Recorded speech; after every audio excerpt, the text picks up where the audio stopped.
मैं विवेक एक बार फिर से अपनी YouTube channel stock trading technique पर आपका हार्दिक स्वागत करता हूं दोस्तों।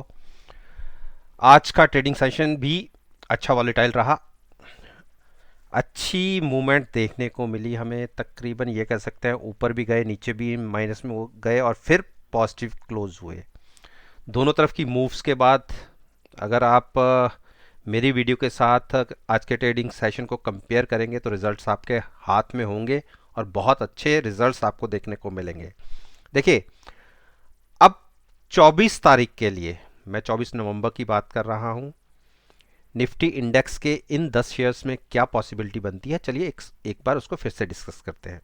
देखिए, एचपीसीएल आज के दिन में तो इसने नीचे की नेगेटिव मूव नहीं दिखाई, और अगर पिछले 4 दिन के प्राइसेस को कंपेयर करेंगे तो ये 211-12 के आसपास बार बार आ रहा है। यानी ये इसकी एक अच्छी बड़ी सपोर्ट और रेजिस्टेंस भी है और 9 दिन की मूविंग एवरेज भी है। अब मैं आपको एक और चीज दिखाता हूं। देखिए, अगर आप एमएसीडी को देखेंगे तो आज बेरिश क्रॉसओवर जनरेट हो गया है। यानी आप शॉर्ट पोजीशन क्रिएट कर सकते हैं, लेकिन फिर भी कॉन्शियस होके जब तक 213 के नीचे नहीं जाता आप पोजीशन शॉर्ट साइड पर मत बनाइएगा। 213 को ब्रेक करते ही अपने हिसाब से आप स्टॉप लॉस भी लगा सकते हैं, और अगर मिनिमम रिस्क और मैक्सिमम रिवॉर्ड वाली स्ट्रेटजी अपनानी है तो आप 215 की कॉल बाय करके भी शॉर्ट सेल कर सकते हैं। तो अच्छे प्रॉफिट्स आपको जनरेट होने की पॉसिबिलिटी काफी ज्यादा बनती है। नीचे की तरफ फ्रेश लॉन्ग्स अवॉइड करने हैं। अब बात करते हैं आईटीसी की। आईटीसी ने, देखिए, मैंने कल के दिन में कहा था कि अब ये स्टॉक ओवरबॉट है और धीरे धीरे हिस्टोग्राम का साइज भी देखिए नीचे की तरफ जा रहा है और एक बेरिश क्रॉसओवर की संभावनाएं बनती हैं, लेकिन अभी नहीं। मैं कहूं कि अभी नहीं, लेकिन अभी मुझे यहां से ज्यादा अपसाइड की मूव नहीं दिखती। मैंने अपनी पिछली वीडियो में भी बोला था कि ज्यादा से ज्यादा 195 तक की मूव आपको देख सकती है। 195 से ऊपर की मूव मुझे नहीं लगता कि हम इसके ऊपर फिलहाल जाएंगे जब तक हम एक करेक्शन नहीं पूरी कर लेते। तो देखिए, आज नीचे गए हम 188 के आसपास, जो कल का ओपनिंग प्राइस भी था, और एक बार हम कल के हाई से भी आसपास गए 192 के आसपास, लेकिन क्लोजिंग हमें मिली 191 के आसपास की। कल के लिए क्या पॉसिबिलिटी है? देखिए, जहां क्लोज हुए हैं हम 191, अगर हम इसके नीचे ओपन होते हैं तो आपको इमीडिएट नीचे ओपन होते ही शॉर्ट पोजीशन नहीं बनानी, देखना है 15 से 20 मिनट। आप थोड़ा बड़ा स्टॉप लॉस लेना चाहते हैं तो आप 195 का ले सकते हैं। अगर इतना बड़ा नहीं लेना तो आप 193 का भी ले सकते हैं, लेकिन जितना छोटा स्टॉप लॉस होगा उतना हिट होने के चांसेस ज़्यादा होते हैं, क्योंकि इंट्राडे में स्टॉक का प्राइसेस दोनों तरफ की मूव दिखाता है। तो उस केस में आप शॉर्ट पोजीशन बनाइए। पहला टारगेट जो मुझे दिखता है 186 का। फ्रेश लॉन्ग अवॉइड कीजिएगा। हिंडाल्को ने एक डोजी पैटर्न क्रिएट किया है, और अगर आप ये देखें तो हिस्टोग्राम धीरे धीरे छोटे हो रहे हैं। आरएसआई 71 है, और मुझे लगता है कि हम क्लियरिंग वीक के अंदर हैं, और पोजीशनल गेम होती है। जब इतनी तरफ बाइंग साइड पर लोग बैठे हुए हैं तो छोटी सी करेक्शन बनती है, वो करेक्शन 210 तक आ सकती है। तो लॉन्ग्स नहीं, हेजिंग के साथ आप शॉर्ट कर सकते हैं। टारगेट होगा 210 का। डॉक्टर रेडी ने बहुत अच्छी क्लोजिंग दी है। 4782 के जो क्रूशल लेवल था उसके ऊपर की क्लोजिंग दी है। अब एक केवल नजर बचती है 4870। अगर 4870 के ऊपर हमें क्लोजिंग मिल जाती है तो आप बाइंग कर लॉन्ग कर सकते हैं। Long in the sense hedging के साथ आप लॉन्ग कीजिए, तब अब लगता है कि तब हम 5000 की तरफ एक बार मूव कर सकते हैं। मैं और रीजन क्या है कि जो पिछले तकरीबन 1-1.5 महीने से ये स्टॉक लगातार छोटी सी रेंज में, इसकी छोटी रेंज मतलब 300-400 पॉइंट की है, उसी के अंदर ये कंसोलिडेट कर रहा है। तो ये शॉर्ट कवरिंग भी हो सकती है, जो 5000 या 5100 तक इस स्टॉक के प्राइस को ले जाए, लेकिन बाइंग आप करिएगा 4870 के ऊपर। सिप्ला, सिप्ला ने एक देखिए बेरिश हैमर क्रिएट किया है, जो एक खतरनाक जोन होती है, खतरनाक सिचुएशन होती है। लेकिन अगर मैं MACD की बात करूं तो ये एक बुलिश क्रॉसओवर देने की फिराक में है, तो बिल्कुल अभी शॉर्ट नहीं करना और बाइंग करिएगा 755 के ऊपर। ये 10 रुपीस को छोड़ दीजिए, 755 के ऊपर की अगर क्लोजिंग मिलती दिखती है, 756 मान लीजिए, तो आप लॉन्ग कर सकते हैं प्राइस 800 के लिए, लेकिन यहीं से शॉर्ट नहीं करनी, कल की ओपनिंग देखनी है। अगर नीचे ओपन होते हैं आज की क्लोजिंग से, तो आप 15 मिनट बाद देखते रहिए कि वो प्राइस फिर से ब्रेक ना हो, तो 748 के स्टॉप लॉस के साथ शॉर्ट कर सकते हैं।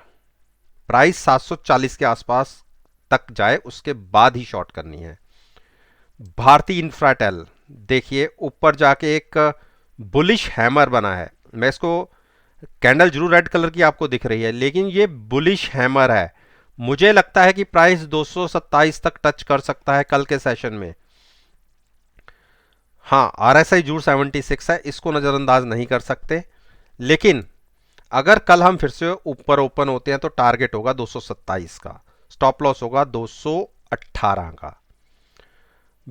भारती एयरटेल एक बेरिश, जहां खुले वहीं से सेलिंग, और 9 दिन की मूविंग एवरेज के ऊपर की क्लोजिंग आई है। कल की ओपनिंग देखिए, अगर नीचे की तरफ ओपन होते हैं,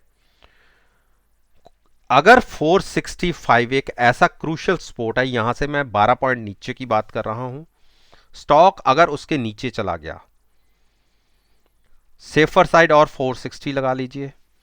475 के नीचे ये सेंटिमेंट्स वीक हो जाएंगे, लेकिन 460 के नीचे जाने पर तो ये एक बेरिश जोन में चला जाएगा, तो उस केस में 433 और उसके नीचे के टारगेट्स देखने को मिलेंगे। 475 और 460 के बीच जब तक ये प्राइस है तब तक आप ट्रेड मत लीजिएगा। 460 ब्रेक होते ही शॉर्ट साइड बनाइएगा, और अगर 478 के ऊपर की हमें क्लोजिंग मिलती है तो ही बाइंग बनाइएगा, उसके बीच कोई ट्रेड मत लीजिए।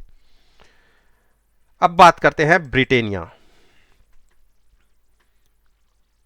Sorry Bajaj finance. Bajaj finance ने फिर एक अपसाइड की मूव दिखाई, और ये मैं कह सकता हूं कि जो मेरी समझ के थोड़ा सा अगेंस्ट चल रहा है। इसकी एक आज की छोटी सी मूव की तो एक बहुत बड़ी रीजन भी है कि RBI ने जो 50,000 करोड़ तक के NBFCs हैं उनको बैंकिंग लाइसेंस देने की एक पॉसिबिलिटी की घोषणा की है।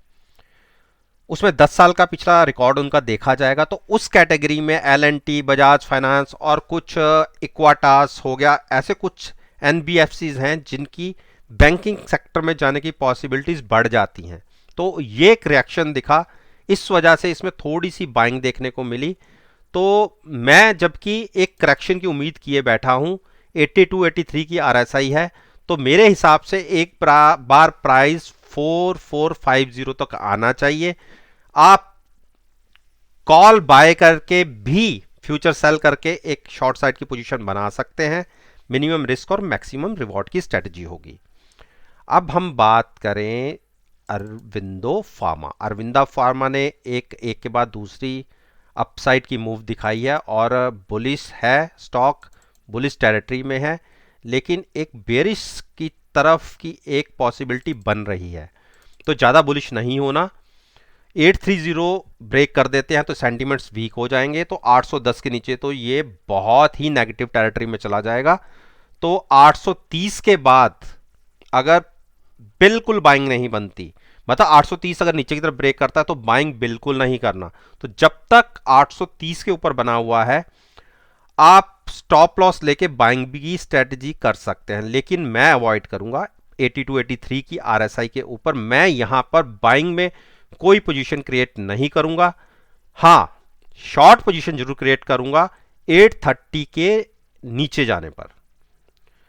अंबुजा, अंबुजा ने एक बेरिश फिर से आज क्लोजिंग दिखाई है, और अगर ये नीचे ब्रेक हो जाता है 256, तो एक अच्छी बड़ी मूव की तैयारी में मैं पिछले दो, तकरीबन ये कह लीजिए कि एक महीने से बैठा हुआ हूं कि 250 के नीचे एक बार ये क्लोजिंग दे। अब जो प्राइस बन गया है वो 256 का बन गया है, उसके नीचे की क्लोजिंग अगर हमें मिलती है तो 244, और अगर 244 ब्रेक होता है तो ये स्टॉक आपको 220 भी दिखा सकता है। तो लॉन्ग्स अवॉइड करने हैं, शॉर्ट करना है, लेकिन हैजिंग के साथ, जिसमें आपका मिनिमम रिस्क हो, मैक्सिमम रिवॉर्ड हो। केवल वही स्ट्रेटजी हमने लेके चलना है कि रात को नींद अच्छी आए। दोस्तों, मैंने आपके साथ निफ्टी के 10 दिग्गज शेयरों के ऊपर बात करी है, और मेरा मानना है कि अगर कल 24 नवंबर के ट्रेडिंग सेशन के बाद या बीच में भी आप इन स्टॉक्स की मूवमेंट को मेरी वीडियो के साथ एनालाइज करेंगे, और यकीन मानिए आपको बहुत अच्छे रिजल्ट्स देखने को मिलेंगे। वीडियो अच्छी लगी हो तो लाइक जरूर कीजिएगा, शेयर कीजिए, और मेरे YouTube चैनल को सब्सक्राइब करना मत भूलिएगा। और अगर बेल आइकन का बटन प्रेस करेंगे तो नोटिफिकेशन बहुत ही टाइम से आप तक डिलीवर हो जाएंगे। इस बात के साथ मैं आपसे विदा लेता हूं और एक नई वीडियो के साथ फिर से आपके सामने आऊंगा। तब तक के लिए धन्यवाद।